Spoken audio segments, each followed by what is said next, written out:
Cowboys and ranchers have come from all over Alabama to participate in the week's events. Many are busy grooming their steers for competition Monday and Tuesday. Black Diamond and his owner have been getting ready for this event since summer. You have to wash them during the cold, you have to wash them, you have to withstand the rain, the heat, and you have to have a lot of endurance and a lot of patience with these animals. Does the animal have a lot of patience? Yes, he does. He likes to be washed, and he likes to be clean. They like to be neat, just like humans do. Although some competition starts Monday, the main events, including cutting horse competition and steer auction, begin Wednesday. The highlight of the week is the World Championship Rodeo, where professional cowboys and cowgirls from all over the nation compete for honors and money. Lisa Nielsen, WSFA TV News.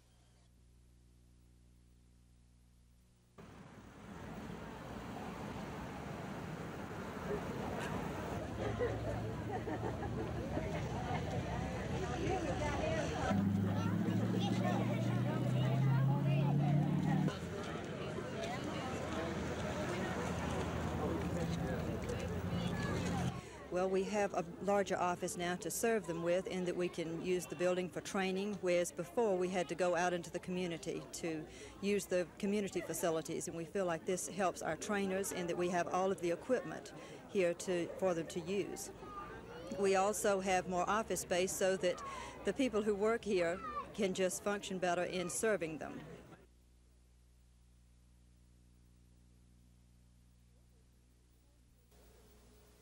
Workers needed four-wheel drive vehicles just to get to the crash site. The nose of the plane was buried under a tree stump. Helicopters brought in equipment and more workers. It was an hour and a half before military personnel would allow newsmen to come close to the site.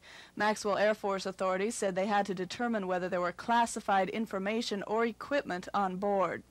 Federal aviation officials, Air Force, and Navy men are examining the plane to determine the cause of the crash. They said it was a miracle the plane didn't explode on impact. Mr. and Mrs. Bob Hatcher were at home when the plane crashed on their property 4 miles south of Montgomery's southern bypass. I was working in my den and heard a plane that sounded like it was in trouble. It was spitting and sputtering, and the engine roared. I ran outside and saw it go into a spin, and I assumed it landed in my back pasture in Catoma Creek. So a neighbor and I jumped in a truck and ran back there, and we saw the wreckage of the plane in my back pasture in a wooded area. And we searched the wreckage prior to the arrival of the police for any survivals, and we couldn't find anyone in it, so we assumed that he was buried underneath the wreckage in the ground. Military officials say the Navy T-34 airplane took off from Whiting Naval Air Station in Pensacola and was headed for Maxwell. Members of the Montgomery Police and Sheriff's Departments and state troopers assisted in the recovery operation. The names of the two Marines are being withheld pending notification of next of kin. Lisa Nielsen, WSFA TV News.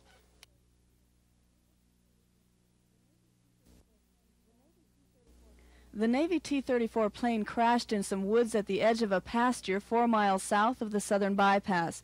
Recovery crews from the Navy, Air Force, Montgomery Police, and Sheriff's Departments came in by helicopter and four-wheel drive vehicles. The rain and muck made it difficult to reach the crash site and hampered efforts to recover the two bodies. The nose of the single-engine aircraft was buried under a tree stump. Only the plane's tail was recognizable, and debris littered the area.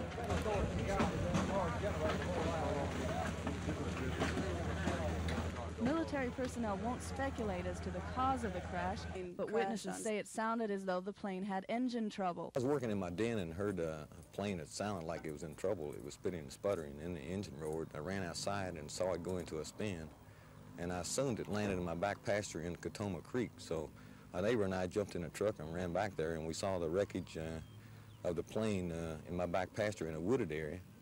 And we searched the wreckage prior to the arrival of the police for any survivals, and we couldn't find anyone in it, so we assumed that he was buried underneath the wreckage in the ground.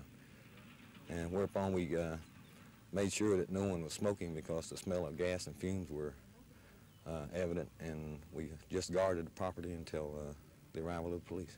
The names of the two Marines aren't being released until the next of kin have been notified.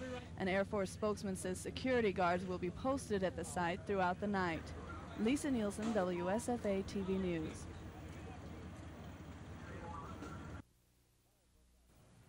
The fire broke out shortly before midnight. By the time fire officials arrived on the scene, 8 children had perished in the blaze. The youngsters from 3 different families had been left alone last night. Officials believe the eldest child, age 13, may have been babysitting. The children's mothers reportedly were at a local night spot when the fire occurred. Fire Chief Albert Smith identified the victims as 13-year-old Dania Carlisle, 5-year-old Wesley Williams, 5-year-old Corey Tolbert, 4-year-old Tameka Tolbert, 3-year-old Anamita Williams, 2-year-old Jerry Core Jr., 1-year-old Omar Carlisle, and 1-year-old Cornelius Core. Chief Smith says neighbors tried to get the children out, but the flames and smoke stopped them. Fire officials arrived 3 minutes after the call came in, but found the mobile home totally engulfed in flames. At 12:04, they give a signal 55, which meant they had the fire blacked out. At that time, we understood that it was some children in the trailer. And after that, we started locating the children and located 8 children in 2 bedrooms, 5 in one bedroom and 3 in another. State Deputy Fire Marshal John Robeson began the tough job of determining the cause of the tragic fire. At the present time, the fire is still under investigation, and we have not reached any definite conclusions at this time. The State Toxicology Department is determining the official cause of death, and authorities say it will be Wednesday at the earliest before they know how the fire began. Paul Roth, WSFA TV News, Opelika.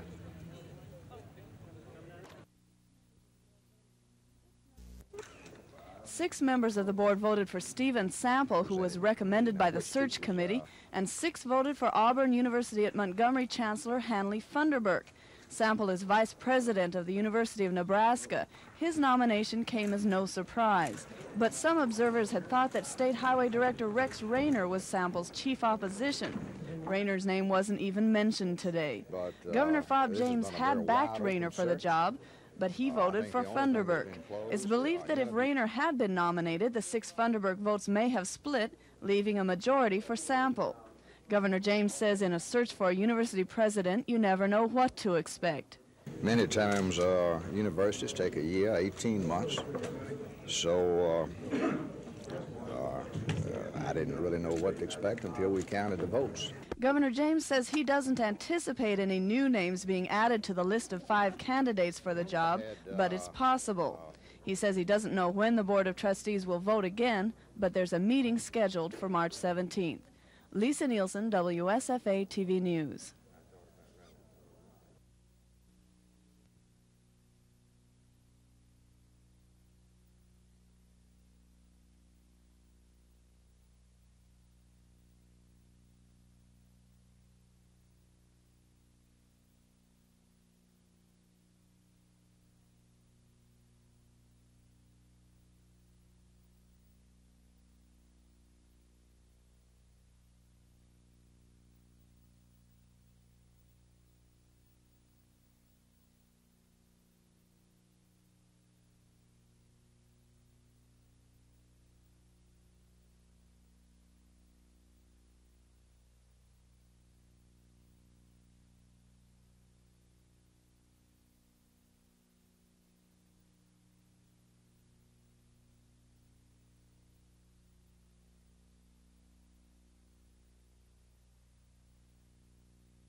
James Oliver gave the Hornets 3 goals at the start of this season: go undefeated, win the district, then win the national championship.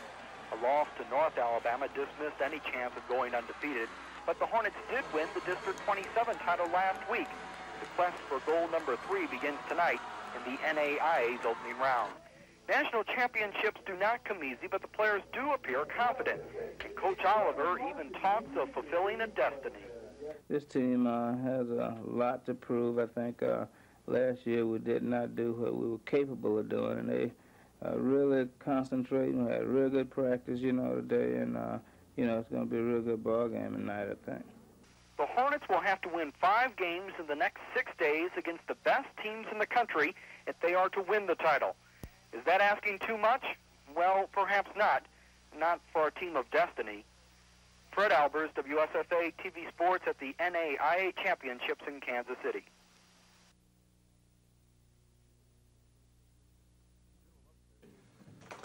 General Umstead told the Rotarians if the United States doesn't proceed with the modernization of its military forces, the momentum of ongoing Soviet weapons development threatens to provide them with a significant margin in nuclear superiority. The Air University commander says an examination of defense spending patterns in recent years shows how we got where we are and the problem we face.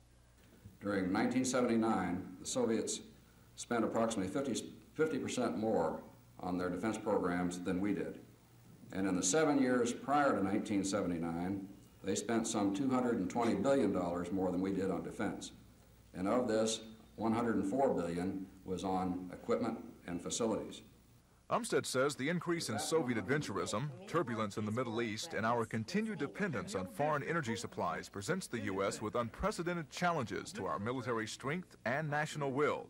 But Umstead did offer some hope.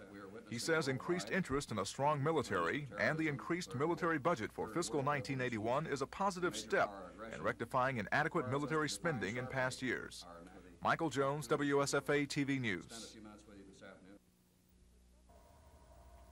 For several weeks, this office was busy with the activity of hopeful campaign workers. None of them would ever have guessed that their man would pull out of the race before Alabama voters got a chance to express their preferences. Most of the people who have worked very hard in the campaign still want John Connally to be president, and I think quite a few of the people who have worked so hard are probably going to vote for John Connally tomorrow. I think right now we're sort of in a state of shock. This is not the way we had expected the campaign to end. Acker says John Connally's main problem was money. He says when Connally decided not to accept matching federal campaign funds, the news media said he had no problems raising money. Acker says those reports made it difficult to get contributions. Acker says he knew it was all over when Connally's efforts to beat Reagan in South Carolina failed. But he says he just wishes Connally could have hung on a couple of days longer and given the Alabama primary a shot. Lisa Nielsen, WSFA TV News. Soviet occupation of Afghanistan. Retired Rear Admiral Jeremiah Denton, state chairman for the George Bush presidential campaign, filled in for the GOP hopeful at the Montgomery News Conference. The Vietnam War hero received the key to the city from Mayor Emery Fulmer and the praises and an introduction from Alabama's 2nd District Congressman Bill Dickinson. Neither official publicly endorsed Bush's candidacy. In prepared remarks, Denton said there were some candidates in the preferential primary who might make a good president in ordinary times, but he said these are not ordinary times. I never have gotten involved in politics before. I support George Bush because I think he is not an ordinary man. He is a great man for this country in time of great trouble. Denton claims George Bush could help the nation get over a Vietnam hangover. And the former UN ambassador and former CIA chief understands foreign policy better than anyone seeking either party's nomination. In a hurried and limited question and answer period, Montgomery Mayor Emery Fulmer said he was not endorsing George Bush at this time. I'm going to support the Republican nominee, whoever he is, and I'm going to give it my best shot. George Mitchell, WSFA TV News. But I certainly intend to support. Although state law doesn't require you to declare your party membership, you will have to tell voting officials whether you intend to vote in the Republican or the Democratic primaries. You can't vote in both. But regardless of political preferences, everyone can vote on any of the 8 proposed constitutional amendments. If you decide to vote Republican, you'll deal with the 8 names in the first column, and you'll vote for one of the candidates. Once you've done that, you can move on to the proposed amendments. If you decide to vote Democratic, the ballot is a little bit different. In the Democratic primary, you're voting for delegates to the Democratic National Convention who've pledged themselves to the various candidates. For instance, if you choose to vote for Jimmy Carter, you'll find the columns of delegates pledged to him under his name. The upper portion of the columns are the female delegates. The lower portion are the male candidates. You may vote for the designated number listed at the left-hand margin of each category. Democrats also then may move on and vote on the amendments. Or as a last alternative, you can forego all of the presidential elections and concentrate all of your efforts only on the constitutional amendments. Chris Grimshaw, WSFA TV News.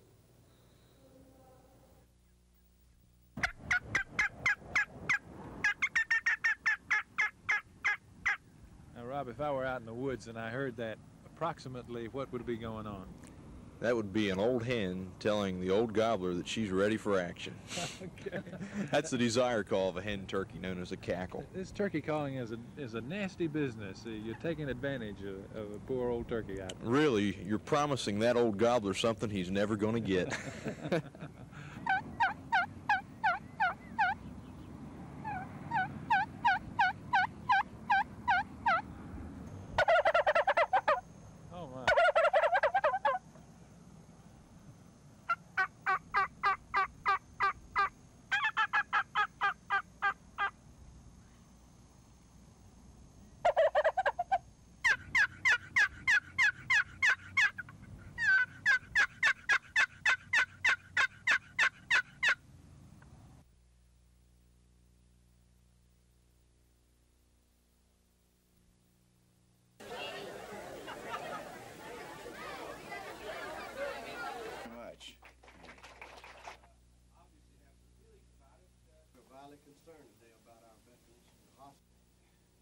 Well, no one's ever asked me whether he ought to get in. I have just said that he's welcome. If this is what he wants to do, hang up the golf clubs and come on in. There's plenty of room here. Now, I've had plenty of competition so far, and if he wants to stay out, that would be just fine with me, too. Birch.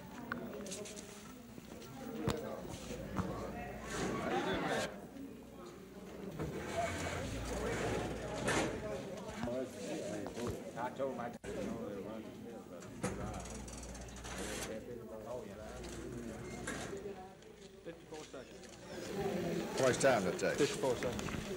It's kind of confusing. I really needed a slide rule in that. Slide rule, why? Well, you know, you've got all kinds of votes, 40, 50 people. And need to figure out who's male and who's female to keep all the ratios just right. Things awfully complicated. You going to take the rest of the day off now that it's voting day? Headed straight for the Capitol. Go to work.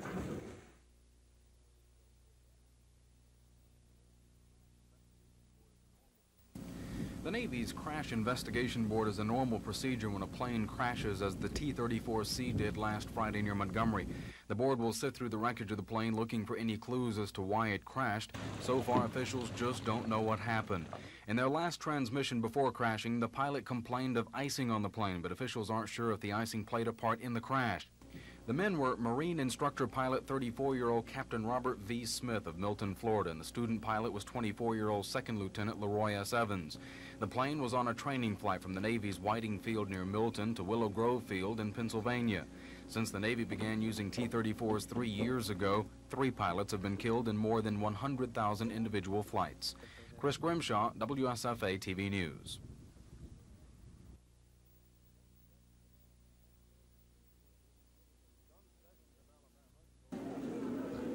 Some sections of Alabama, Georgia, and Florida reported a mixed turnout of voters, but not so in Montgomery, Alabama, especially in the Republican primary. Random checks of polling places show voters in the capital city are opting for the GOP column in record numbers at some of the precincts.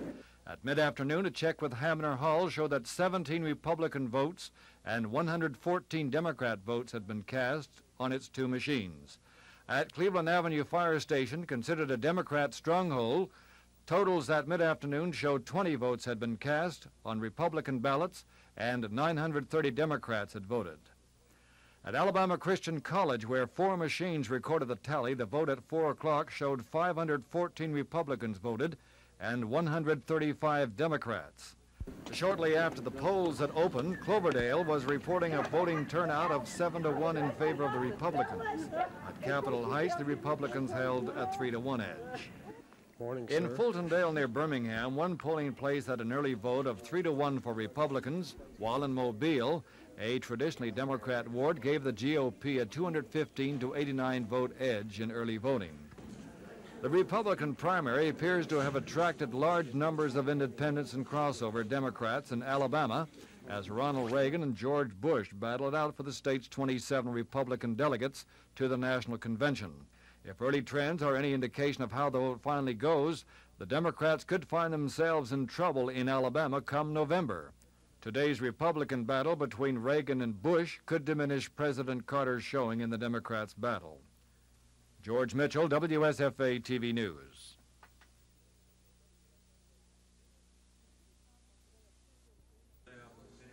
The City Council today approved an agreement with Louder Realty Company for the transfer of a piece of land for the fire station. Mayor Emery Falmer says the fast growth in the southeastern part of Montgomery makes another fire station necessary. Louder Realty is donating the $30,000 tract. Right now it's a cow pasture on Bell Road north of Vaughan Road. City officials say they hope to build the fire station within 3 years. In other matters, the City Council has set a public hearing on a proposed increase in city bus fares. The proposal would raise bus fares a nickel from 35 to 40 cents. The public hearing is April 15th at 7 p.m. in the council chamber. Lisa Nielsen, WSFA TV News. The memo, dated March 10th, advises Frazier, quote, "As of this date, please be advised that no employees are to be hired, promoted, transferred, or etc. without the concurrence of Dr. David Bronner." The governor also says Bronner will serve as his personal contact with all departments, agencies, and boards, and is the final authority. We had a system set up to try to monitor state employees. It was developed. It's in the implementation stage now. Matter of fact, we haven't even really personally contacted a number of department heads. And the governor just wanted to make sure that that particular project, which he's very concerned about, will be continued and will be implemented to the degree that he wished. Bronner says his review over state employment practices is not necessarily new, and John Hamm, the governor's press secretary, agrees. He adds that this latest action by Governor James should not be viewed as any move to diminish the power of the current state finance director, Sid McDonald. Dennis Latham, WSFA TV News at the Capitol. Well, I think Murray played very well. They out-executed us, and we tried awful hard. Of course, they shot so very, very well. Not only, you know, they had some high percentage shots, but they shot very well off the perimeter. I think it was a question of two teams playing very, very hard, and one team just executing super, and the other team executing less than super. You know, we had our chances to win the basketball game, and the thing that really makes me feel good about our team is that a lot of teams that would get down 4, 5, or 6 points late that wouldn't have a chance to win it. We came back and really had a shot at getting the thing tied up, and I'm very proud of our team for that. If they called the charge, any word on the officiating? No, I don't ever comment on officiating, so I'm not going to start now. Last question, Coach. It was Ra Scott's last game. I know he was in a car wreck and it was a little bit stiff. How do you think he played in this last game? Well, Ra was certainly less than full speed, and not alibine for him or for us, but he means a lot to our team. He just, you know, he's pretty bunged up, and I think he showed up in his quickness, but he played hard, and I, you know, hate for him to end it this way.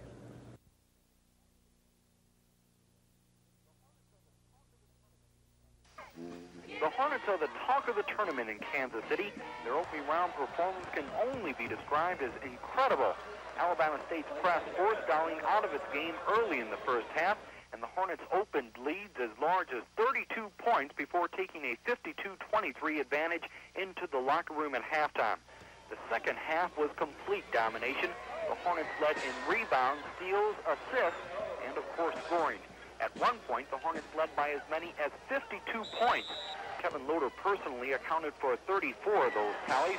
Coach James Oliver called it Loader's best game this season as the Hornets coasted to a ridiculously easy 103-57 victory over Dowling. The question now seems to be, can the Hornets maintain that opening round pace?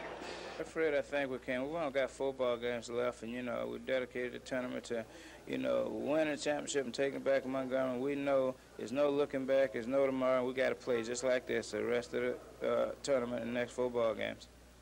South Carolina-Aiken is the next dish on the menu for the Hungry Hornets.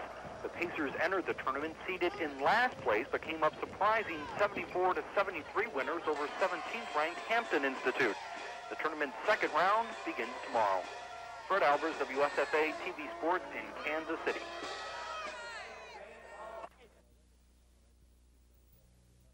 Phil, I think it's a combination of two things. I think you appreciate the fan interest here coming out and supporting the Rebels, and I think it's important for us to win. and that's what I like to do. I love to win. I've been successful as a winning manager, and also you have to develop players for the Major League club. And the hardest part I've found out so far in managing, that when you get good players, they move them. But I think if you had your own son, you'd want him to move and better himself too. But use the fellow if they move him up. But I think it's just a twofold thing, is you got to win and develop players, and it's more fun to win. Tonight's impressive results may come as a surprise when you realize the Carter-Mondale campaign spent very little time or money in Alabama. The national re-election machine bet that residents would vote for Carter, and they were right. I think it indicates that people in Alabama are sticking with the president. They're very pleased with the way he's handled the foreign crisis right now. They are showing a lot of faith in him and in his handling of the domestic situation. I think basically it just shows that people in Alabama are supporting President Carter. How about the campaign effort here in Alabama? Well, the campaign effort, as I said earlier, was not really as much as we would have liked for it to be. And as I mentioned, Alabama was a low-priority state. There was not a lot of time spent here, except for visits from the cabinet and visits from the First Family. There was not a lot of money spent here. And for the effort put forth here, we're very excited about the returns. Very excited. Despite a small Alabama campaign effort, Carter supporters didn't expect to receive more than 75% of the vote. They were pleasantly surprised. Here in Montgomery, there was very little response to the victory. Less than 15 workers gathered at a local motel to watch the results throughout the evening. However, there was very little celebrating other than a few smiles. The crossover votes that might have hurt the president in the South never materialized, thus producing a decisive victory in Alabama. The state's Carter supporters concede they might have to work harder in November to ensure the president is reelected to another term. Paul Roth, WSFA TV News. Going into today's preferential primary, GOP hopeful George Bush indicated he would be satisfied with a strong second showing in Alabama. Just how strong he considers winning 8 or possibly 9 delegates, only he knows. Bush's people in Alabama are gratified the frontrunner in the Republican primary didn't shut out their candidate. How much satisfaction is there in spoiling Ronald Reagan's record 4 years ago in Alabama when he took all 27 delegates in a winner-take-all and shut out the incumbent President Gerald Ford? The Bush people contend the name of the game is the total number of delegates, and Alabama may not have been such a bad blow after all. Overall, the number of votes cast for Republican candidates may be the good news to come out of Alabama's primary. The Republican strength could spell trouble for an incumbent president as well as other Democrats. A large number of independent voters and crossover Democrats played a big factor in the Republican showing in the preferential primary. Now, with Alabama, Florida, and Georgia behind them, the candidates move on to some larger primaries and attempt to line up more delegate support for the national convention this summer in Detroit. Delegate strength in Alabama will be confirmed by the state Republican Executive Committee at an April 19th meeting. From the George Bush for President campaign headquarters in Montgomery, George Mitchell, WSFA TV News.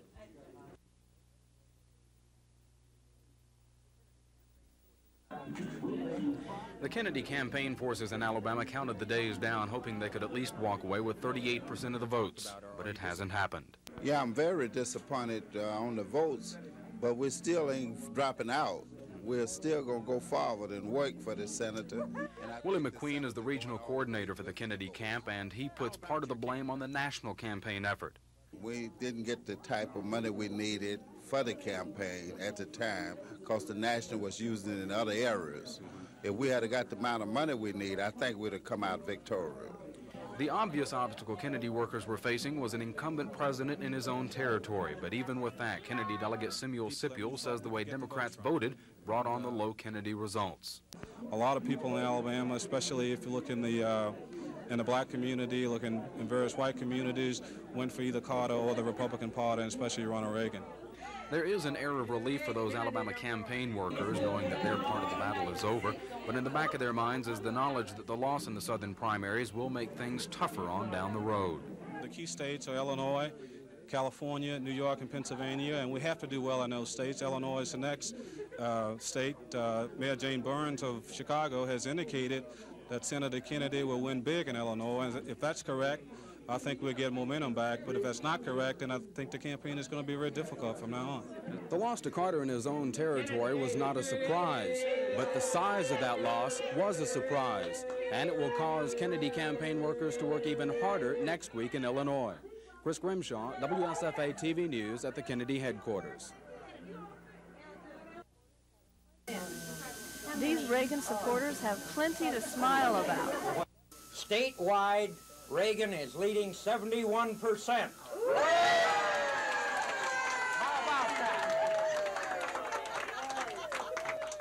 Reagan supporters in Montgomery say they expected a Reagan win in the South, but they're pleasantly surprised by the landslide victory. It makes me feel great. It's a vindication of all our hard work.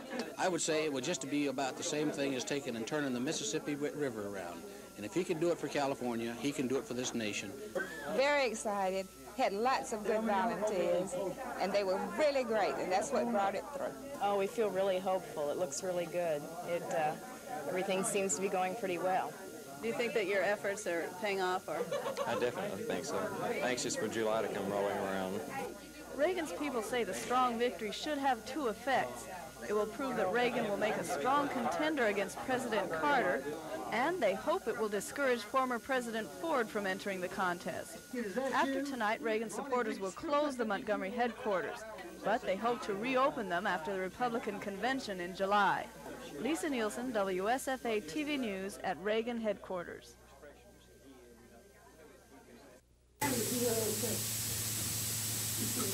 Senator Kennedy's largest victory over President Carter came in his home state of Massachusetts. But despite all of the other losses in the other states like Iowa, the Kennedy camp has been claiming victories in the total delegate count, now about 40 ahead of Carter. But now that the race has come to Carter's neck of the woods, the Kennedy camp is aware that they are the underdogs, but they still claim there will be a victory. With me is Willie McQueen, the regional coordinator for the Kennedy campaign. Mr. McQueen, what would you consider a victory for Senator Kennedy? We'll consider 38% of the votes will be a victory for the senator. We will walk out with half of the delegates in Alabama. Are you confident you'll get 38%? I'm hoping. We're working hard for 38% of them. The overall projections are for Senator Kennedy to come out more or less behind in the delegate count to President Carter following these three states' primaries. Will there be a chance to catch up? Well, we'll catch up in Illinois. That's what we're predicting, you know. In Alabama, we leading now President Carter about President Carter have 180 some votes, and Senator Kennedy have 120 delegate votes. Now, we're expecting to lead here with about 30 underdogs, but we'll make up in Illinois. Thank you very much, Mr. McQueen. Again, the Kennedy camp is hoping for at least 38% of the vote in Alabama, and they expect 60% of that to come from the blacks, the same community that the Carter camp is shooting for. Chris Grimshaw, WSFA TV News at the Kennedy headquarters.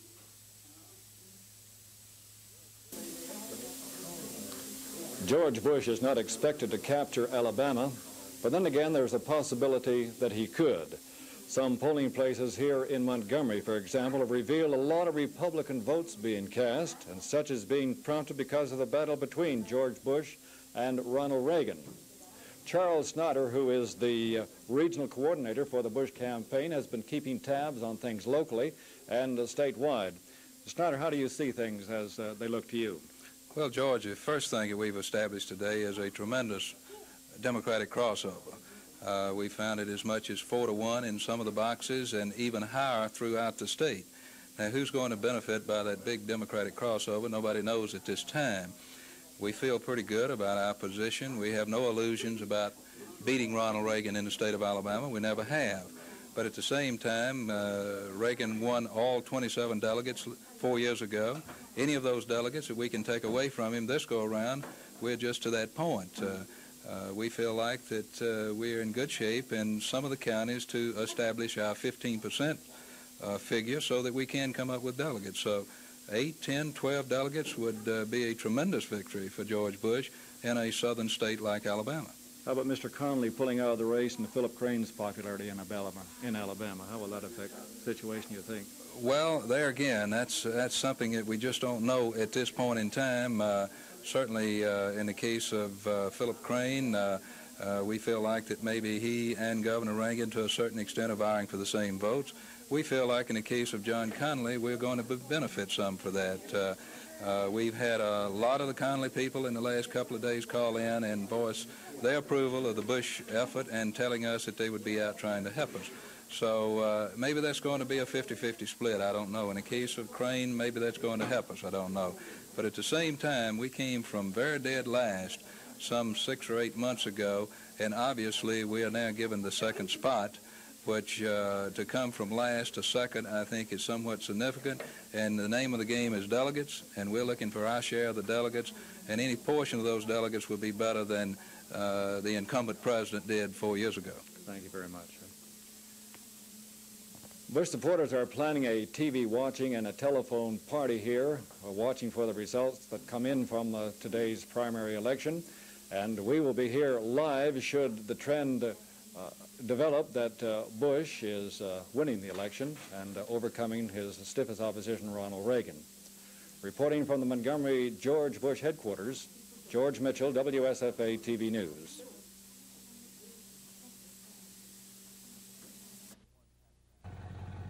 If Amendment Number 1 had passed, it would have put rental property at the same tax assessment rate as private residential property.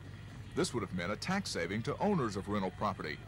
It wouldn't have meant a decrease in a rent to the tenant, but instead a lesser increase in the rent. The fact that it didn't pass means rent will increase even more.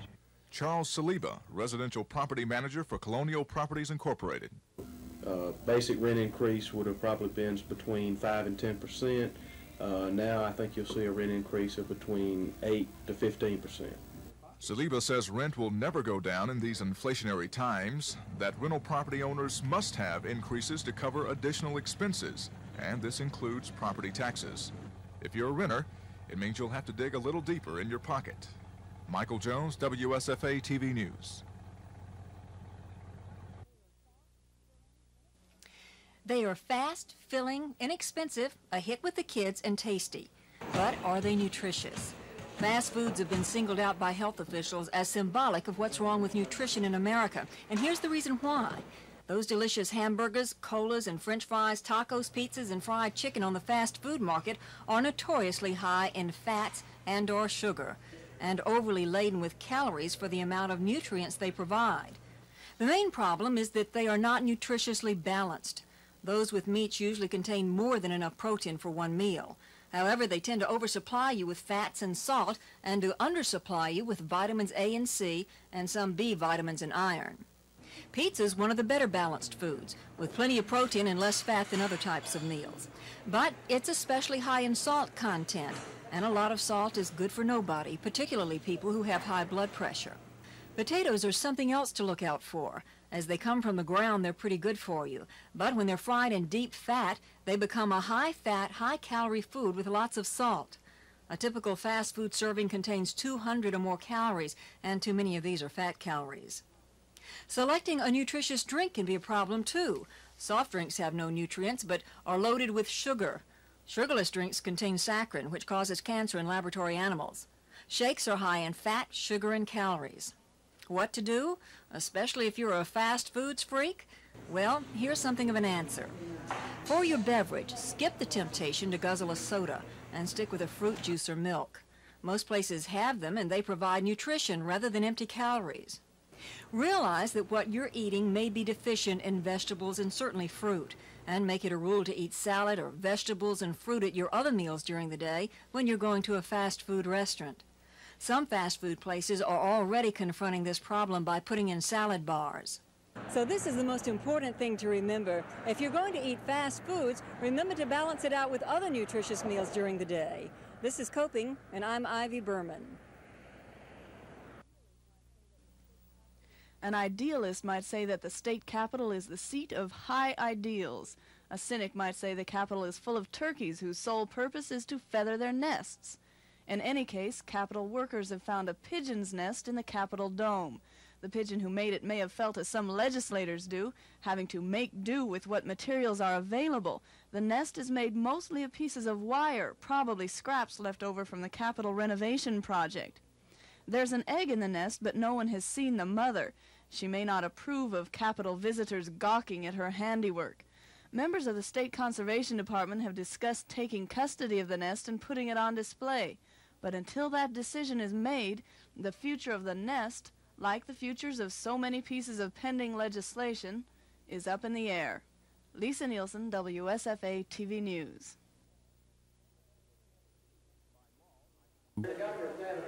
By law, neither the House nor Senate can move on to other legislation until both have completed action on sunset recommendations on the status of state agencies. The Alabama Public Service Commission was at the center of debate today. The respective houses did not agree on a reorganization plan for the utility regulating agency. The House wants the PSC to have 7 members elected from each of the state's congressional districts. The Senate, on the other hand, wants to see a 5-member PSC appointed by the governor. A conference committee made up of members of both houses has been created to work out the differences. The House members on that committee were instructed to oppose any compromise that doesn't include the election of the commission members. Final approval was given today to a bill that would keep the state in the liquor business. Both the House and Senate decided against the turnover of all retail liquor sales to private business. Those supporting a bill allowing private enterprise to operate retail liquor stores made no attempt to revive their plan. Bob Getty of the governor's staff says the administration might try a bill later in the session that would phase private enterprise into the state liquor business. Dennis Latham, WSFA TV News at the Capitol. The subject of earmarking state revenues was not part of Governor James' speech at the annual convention of the Alabama Education Association, but it came up during a question and answer period. Educators told James that education suffered because money was once not earmarked for education, and to change it back would be disastrous. James countered by saying that earmarking hurt education in some respects. Said the governor, had earmarking not been applied to education, the state would not be strapped with so many junior education facilities that need funding, and this has created money shortages the state is now suffering. James reminded the educators that public education is still among the #1 issues needing attention by his administration. The governor said he has recommended that the teacher-pupil ratio in schools be lowered to 22.3 to 1, and he has encouraged education superintendents to apply teacher units where they are needed. James said he's convinced that kindergartens are an essential part of education, and he expects to see the program expanded. The governor stressed that the shifting of education programs would not mean a reduction in teacher units and the loss of teaching jobs. To the best of his knowledge, he noted, teachers would get the 7% pay increase they expect, and he indicated there was even more in next year's budget for teachers. Reporting from Birmingham, George Mitchell, WSFA TV News.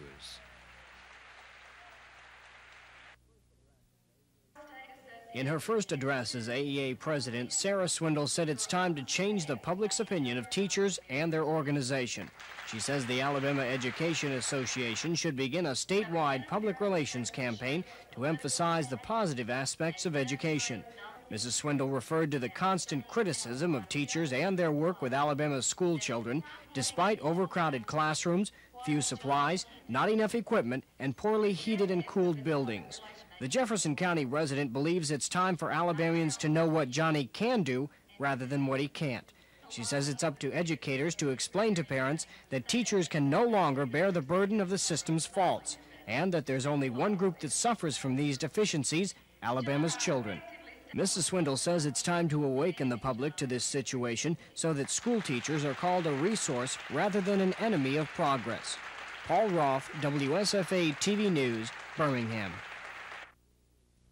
Yeah, he went in a hurry, a little feisty, and you're supposed to go in real quiet. And out too much on his cattle now.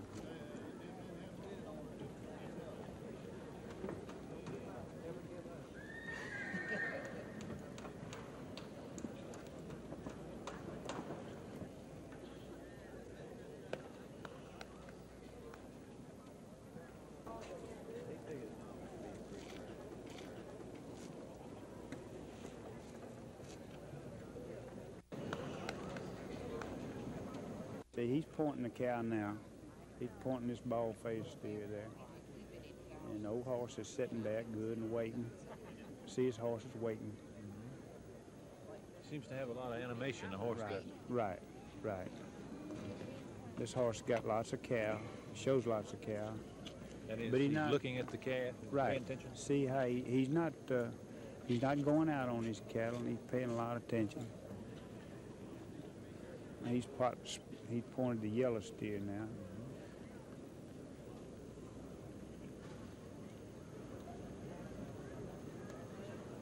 The rider is not supposed to be doing anything to the horse now but riding, huh?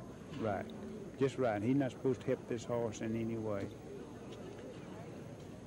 This horse is supposed to be strictly on his own. Those are good moves there, aren't they? Right. You bet. This horse is doing a real good job right now. He didn't put enough on this. Okay, what do you judge him? Oh, he probably mark him at 2.5. 72. My goodness. AD, I think you all agree on that, huh? You bet. Norman, I must say that I'm disappointed in what I believe to be the level of professionalism in the series of telecasts. Could you specifically tell us what you're disappointed about? Specifically, I'm basing this on a lot of comments that I have heard, that throwing a sheet over an individual and having him speak in a squeaky voice is not the way to get to the point of what is wrong, if anything is wrong. Okay. I think Norris Champion is doing an admirable job. I think that for the city of Prattville we have an excellent police department, and I might also add an excellent fire department. I am proud of them. He has the reputation, and this doesn't come as of the last 2 or 3 days. He has a reputation of responding to calls within the city of Prattville an average of 2 to 3 minutes. And let me give you specifics. Several months ago, when the issue of the incorporation of Millbrook came up, the owner of the Holiday Inn came to me and he said, I want to be served by the city of Prattville Police Department and Fire Department. And he said that our experience is that although we live outside the city limits of Prattville, we are in the police jurisdiction, we live in Elmore County, our response time is seldom over 3 minutes. Now that's out in Elmore County. So you're saying in essence that you support Chief Champion's way that he's handling the police department, is that correct? As far as I am concerned, I think he's doing a beautiful job. And you say that our broadcasts have been erroneous, and what else now? I think they are misleading. To the point that you have said that in the hiring processes, he takes applications into the coffee room, spreads them out among those who might happen to be in there, and gets their opinions, and that is the way the hiring process is determined. That could not be further from the truth. And another thing that let me say that I disagree with you on, and this is one that I saw. I know you made an allegation that Prattville does not have a detective department nor a narcotics department. I checked this with the League of Municipalities, and they assured me that no city the size of Prattville that they can come up with has a narcotics and a detective squad. They would be ineffective in a small town like Prattville.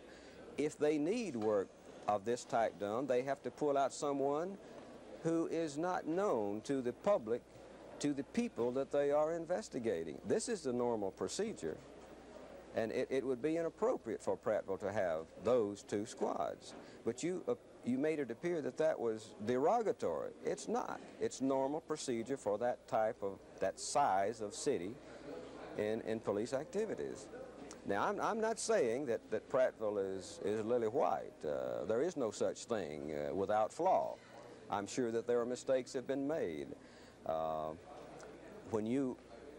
From what I gathered from the audio tape on your last night's telecast, you went throughout the department with the cameras, with the lights, and was not stopped. That's wrong. They should have stopped you, but you also parallel this to a robber or a thief who might want to come in. Now, I don't think you can do that, Norman, because Prattville is under investigation, a very thorough investigation. They are not trying to hide anything. If there's anything wrong, they want it brought out. I think it's an unfortunate incident that these telecasts have been handled in the way that they are, and I know I'm critical of you. I have to be. Fine. You have a right to be critical if you want to be. I've been told that the Chamber of Commerce is preparing a letter to send to the station expressing their disappointment in WSFA TV. A citizens group is just voluntarily getting up a group of, well, a petition to express their disappointment that these things have been presented in the light that they have without being thoroughly sought through to determine whether or not there might be another side to the issue.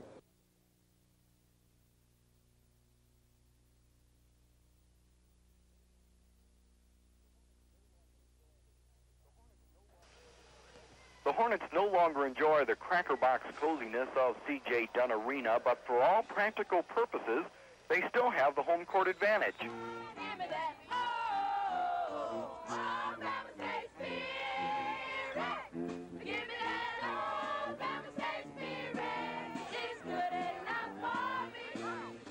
More than 100 Alabama State fans made the journey to Kansas City, and the 1,000-mile trip did nothing to dampen their enthusiasm.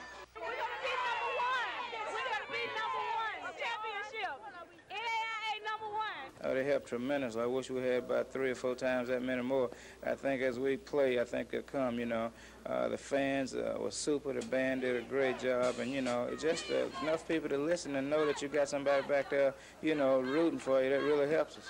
When Alabama State scores points, Hornet fans cheer. And when Hornet fans cheer, Alabama State scores points. It's kind of a vicious circle, and one that many feel will lead to a national championship. Bert Alvarez, WSFA TV Sports in Kansas City.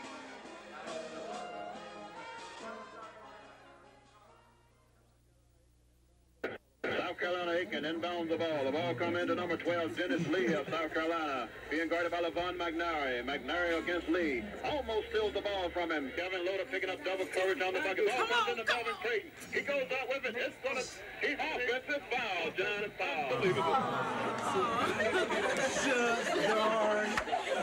56-34, Hornets by 22. 2:09.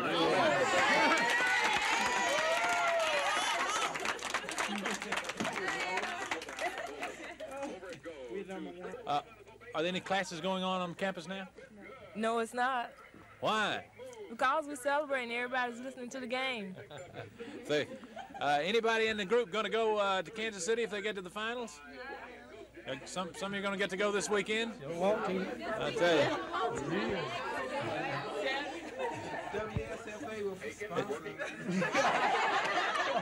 You looking for sponsors? Best we can do is televise it if they get to the semifinals. That's be sharp.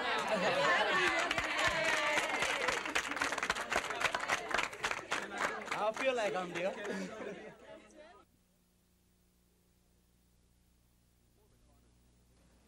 For the Carter camp, the victory was sweet. The Carter-Mondale forces spent little time or money in the state, but the results didn't show it. Carter's victory over Senator Edward Kennedy was impressive, and the Carter campaign coordinator, Bill Blunt, says the results showed confidence in the president.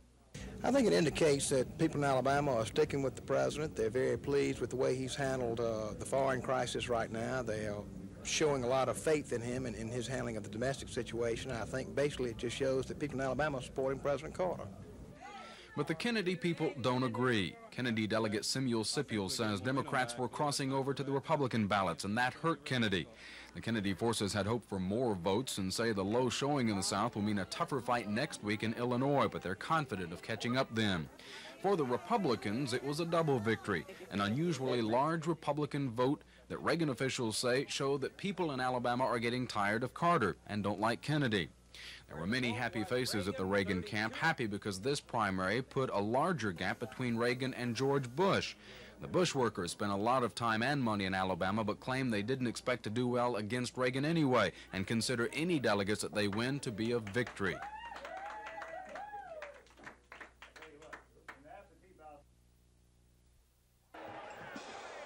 Alabama State intimidate. That's been the key to the Hornets play. ASU comes out with full court pressure, forces mistakes, then takes advantage of the situation. The Hornets have played near flawless basketball, winning their ball games by a 71-point victory margin. Kevin Loader is leading the way. He's averaged more than 31 points per game and is the early tournament favorite for most valuable player honors. However, it's more than just Loader. The whole team has played exceptionally, and Coach James Oliver says it's a combination of concentration and dedication. Team's in a great groove. Everybody's playing well. If we've got 3 more ball games, we can hope that they can continue to play this well. They're totally dedicated, Fred. I've had teams out here before. I've never seen a team do some of the things this team has done. They completely stay away from everything else once we're off the court, and you know, they're following the diet that we set up for them. We had a good church service Sunday, and we went back last night to some of the kids who had problems to talk to some of the kids. They're dedicated, and their mind is really on basketball, and it's unbelievable. These type of kids have done the things that they have. The university and the state has a lot to be proud of. It's important to us as a team that we communicate. We tell everyone that to keep their heads up, and when they're having a little down, and hey, it's a super feeling. It's really beautiful. Fred Albers, WSFA TV Sports in Kansas City.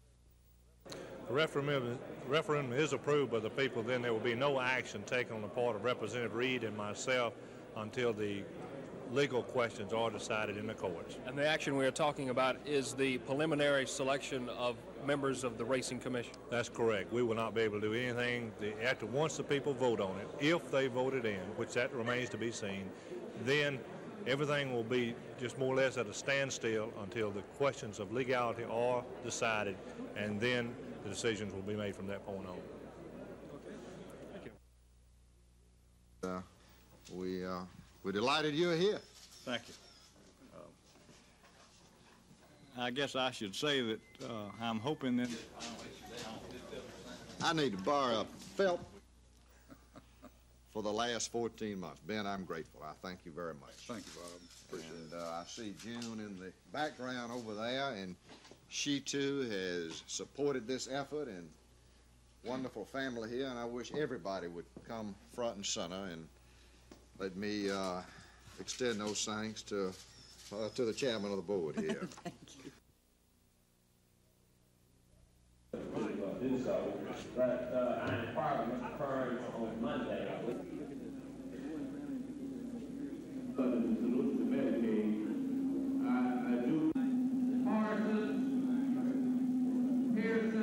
Across the state, and there's an introductory letter here from John, so that we will not have to curtail services for years, and we have reached the point where the only alternatives are to fund it adequately or reduce services. Some government, military affairs, highway safety.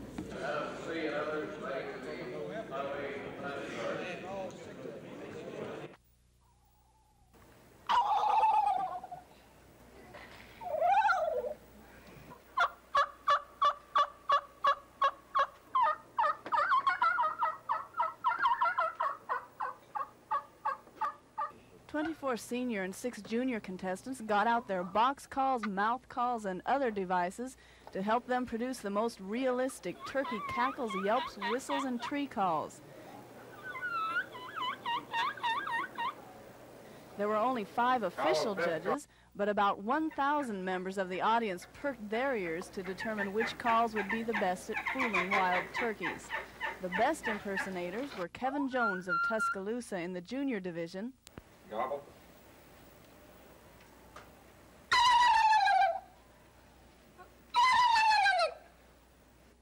and the senior winner was Ben Rogers Lee from Coffeyville.